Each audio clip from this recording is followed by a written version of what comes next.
Hello guys, good morning. कैसे हैं आप सभी लोग? आप सभी लोगों को मेरा प्यार भरा नमस्कार। और आज हम जिस टॉपिक पे बात करने वाले हैं वो टॉपिक आपका है टॉप माउंटेन्स। जो माउंटेन्स आपके एग्जाम में आते हैं उन माउंटेन्स की लोकेशन और वो माउंटेन्स किस तरीके के होते हैं, इन सारी बातों को हम लोग जानेंगे बहुत ही जल्दी और फटाफट। राइट।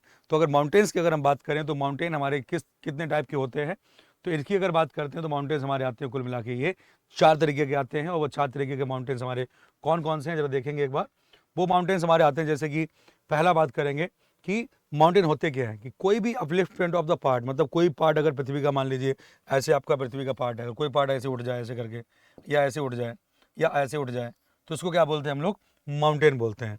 और पहाड़ों का जो वर्गीकरण किया गया है, जो उनका क्लासिफिकेशन किया गया है, वो 4 तरीके से किया गया है।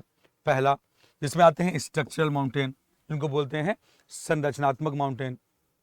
दूसरे आते हैं रेजिडुअल और द डिसेक्टेड, इसको बोलते हैं विच्छेदित या अपशिष्ट पहाड़।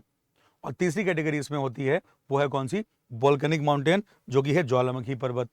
और चौथी कैटेगरी इसमें आती है रेजिडुअल और द डिसेक्टेड माउंटेन्स, यानी कि अपशिष्ट और द विच्छेदित आपके माउंटेन्स। ये 4 कैटेगरी मेनली पाई जाती हैं पहाड़ों की। तो इनके बारे में जानेंगे, कौन से कैसे पहाड़ होते हैं और कहाँ कहाँ पर ये पाए जाते हैं, जो कि एग्जाम में क्वेश्चन यहाँ से बनते हैं। अब अगर आते हैं हम लोग स्ट्रक्चरल माउंटेन की तरफ आते हैं, तो स्ट्रक्चरल माउंटेन या संरचनात्मक जो माउंटेन होते हैं, इनको जो आपकी एरिया होता है, जो चौड़ाई होती है, वो करीब सैकड़ों किलोमीटर तक होती है, सैकड़ों किलोमीटर तक फैली होती है, हजारों किलोमीटर तक लंबी होती है। मतलब बहुत बड़े बड़े माउंटेन होते हैं और पूरी पूरी प्लेट वगैरह ये फैल जाती है। इसको उनको बोलते हैं क्या? इनको बोलते हैं स्ट्रक्चरल माउंटेन्स। जैसे कि फोल्ड माउंटेन या फिर ब्लॉक माउंटेन, ये भी हो जाएंगे। और टेक्टोनिक फोर्सेस के कारण ये बन जाते हैं, जैसे कि हिमालय, एंडीज और एप्स माउंटेन। ये कैसे हैं? स्ट्रक्चरल या फिर संरचनात्मक पहाड़ पाए जाते हैं। सेकंड कैटेगरी आती है इसमें। उससे पहले बता दूं आप लोगों को कि इसमें जैसे कि न्यू और द यंग फोल्ड माउंटेन आते हैं, जैसे कि आपके Alps, Himalaya, circum Pacific oceanic mountains, ये सारे के सारे आते हैं स्ट्रक्चरल माउंटेन। और कुछ फोल्ड माउंटेन है जो कि पुराने हैं। फोल्ड माउंटेन भी 2 तरीके के होते हैं, एक नए होते हैं, एक पुराने होते हैं। तो जो पुराने वाले हैं वो है, उनका नाम हो जाएगा कौन सा? वो हो जाएंगे आपके मध्य यूरोप में पेनिनस, स्कॉटलैंड के हाईलैंड की कैलेडोनियन, और आपका हार्सिनियन पहाड़ जो हो गए आपके, ये सारे के सारे कैसे हो गए? ओल्ड फोल्ड माउंटेन हो गए। हमको हिमालय के बारे में पता है, लेकिन बाकी पहाड़ों के बारे में नहीं पता होता है। राइट। आगे बढ़ते हैं। फिर आते हैं आपके कौन से? जैसे कि ब्लॉक माउंटेन आते हैं। तो ब्लॉक माउंटेन क्या होते हैं? जैसे कि मान लीजिए अर्थ क्रस्ट का कोई पार्ट ऐसे करके उठ गया, उड़ने के बाद ये माउंटेन जो बन गया, उसको बोलते हैं हम लोग ब्लॉक माउंटेन। या मान लीजिए आपकी पहाड़ी कुछ ऐसी है, फिर आपका नीचे वाला पार्ट यहाँ पर बैठ गया ऐसे करके, और ये 2 पहाड़ आपके बन गए, तैयार हो गए, जिसको बोलते हैं हम लोग ब्लॉक माउंटेन। राइट। और ये दोनों पहाड़ों के बीच में जो ये वैली बनती है, ये इसको बोलते हैं हम लोग क्या? रिफ्ट वैली बोलते हैं। राइट। जैसे कि ब्लैक फॉरेस्ट और राइन वैली, जैसे कि सतपुड़ा, विंध्याचल और नर्मदा घाटी, ये भी आपका एग्जाम्पल हो जाएगा किसका? ब्लॉक माउंटेन का।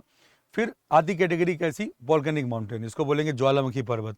ज्वालामुखी में क्या होता है कि जैसे ज्वालामुखी आपके यहाँ से फटना शुरू हुई, फिर ऐसे लावा निकलता जाएगा, ठंडा होता जाएगा, निकलता जाएगा, ठंडा होता जाएगा, निकलता जाएगा, ठंडा होता जाएगा, ऐसे माउंटेन जो है बनता चला जाएगा। उसको बोलते हैं हम लोग वॉल्केनिक माउंटेन।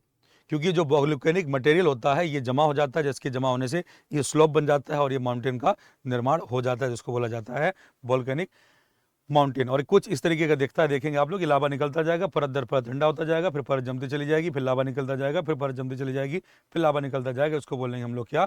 वॉल्केनिक माउंटेन कहते हैं। पहली बात। ठीक। फिर आता है आपका रेजिडुअल और द डिसेक्टेड माउंटेन आते हैं, कि अवशिष्ट या विच्छेदित पर्वत जो होते हैं वो कैसे होते हैं? अब अवशिष्ट या विच्छेदित पर्वत होते हैं ये अवशिष्टों के जमा होने के कारण, जैसे कि आपका आता है विंध्याचल रेंज या विंध्याचल पर्वतमाला, ये अवशिष्ट पहाड़ कैटेगरी में आता है। अरावली, सतपुड़ा, ईस्टर्न घाट, वेस्टर्न घाट, नीलगिरी, पारसनाथ, गिरनार, राजमहल, ये सारे के सारे कैसे आते हैं? ये रेजिडुअल और डिसेक्टेड माउंटेन है, वो क्या होते हैं। राइट। अब आते हैं अगले पॉइंट की तरफ, कि यार कौन कौन से वो माउंटेन है और कौन कौन से माउंटेन है कि और किस किस कैटेगरी में आते हैं। ये 4 कैटेगरी में बताए थे आप लोगों को। पहला तो फोल्ड माउंटेन बताई थी कैटेगरी, दूसरा ब्लॉक माउंटेन बताई थी, तीसरी आपकी वोल्केनिक माउंटेन बताई थी, चौथी आपको रेजिडुअल माउंटेन बताई थी। पहली आपकी आती है फोल्ड माउंटेन। इस फोल्ड माउंटेन की अगर बात करते हैं तो आ जाएगा हमारा Himalaya fold mountain, Alps fold mountain, Rockies fold mountain, Andes fold mountain हो जाएगा, Ural fold mountain, Appalachians fold mountain, Tian Shan fold mountain और एटलस भी आ जाएंगे। ये सारे के सारे माउंटेन किसमें आ जाएंगे? ये फोल्ड माउंटेन की कैटेगरी में आएंगे। ठीक। नेक्स्ट आता है आपका कौन सा? ब्लॉक माउंटेन, जैसे कि बोस्गिस फ्रांस में पाया जाता है, विंध्या इंडिया में, सतपुड़ा इंडिया में, हारगी जर्मनी में, सॉल्ट रेंज पाकिस्तान में, ये सारे के सारे माउंटेन जो मिलेंगे उनको कहा जाएगा ब्लॉक माउंटेन। और ये याद कर लीजिएगा किस तरीके का माउंटेन है, क्योंकि एग्जाम में डायरेक्टली कभी कभी यहाँ से पूछते हैं। अब अगर बात करते आते हैं वोल्केनिक माउंटेन की बात करेंगे, जैसे कि मोना लोआ यूएसए, हवाई आइलैंड यूएसए जो कि अभी काफ़ी न्यूज़ में चल रहा है, ये वोल्केनिक माउंटेन है।